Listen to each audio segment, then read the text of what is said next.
Le débat sur le pouvoir d'achat des classes moyennes est revenu au premier plan. Et si l'hypermédiatisation du récent ouvrage de Thomas Piketty n'en est pas le déclencheur, il est révélateur de la prégnance du débat aux États-Unis. Pourquoi?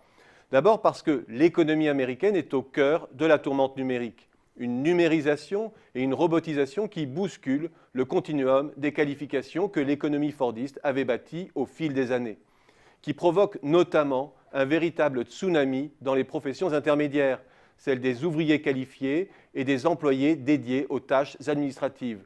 Une révolution qui polarise le marché du travail en deux groupes, celui des stars et superstars du net et des grandes entreprises en réseau, un petit nombre d'individus qui captent l'essentiel des gains liés à la croissance, pour reprendre le jargon des économistes, qui s'approprient l'essentiel de la rente technologique. Et de l'autre, un nouveau prolétariat désorganisé au service de la nette économie, dans les entrepôts, le transport, la surveillance, la masse invisible au service de la fluidité de nos grandes plateformes du net, ou disons plutôt qui met l'économie réelle au diapason de la fluidité du net. Cette fracture et la casse qu'elle engendre dans la classe moyenne, l'économie américaine la vit à plein. Il suffit de regarder le taux d'emploi américain. Il est déjà loin, le temps, c'était en 2000, où les États-Unis étaient le champion de l'employabilité.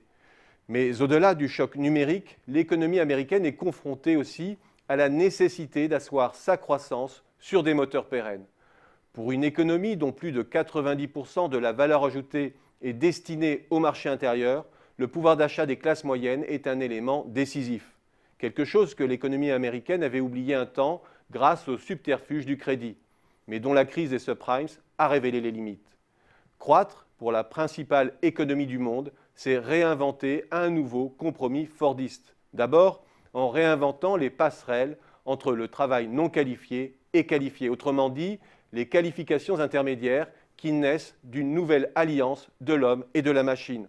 Car l'ascenseur social ne peut fonctionner qu'avec ces passerelles. Il est aujourd'hui en panne aux États-Unis comme ailleurs, car les petits jobs sont des pièges dont on ne s'extrait pas.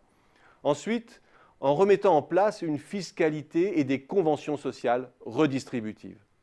C'est plutôt une bonne nouvelle pour le reste du monde développé. Le monde est peut-être en train de tourner la page du premier âge de la mondialisation contemporaine, pour enfin résorber les fractures qui la placent aujourd'hui dans une impasse.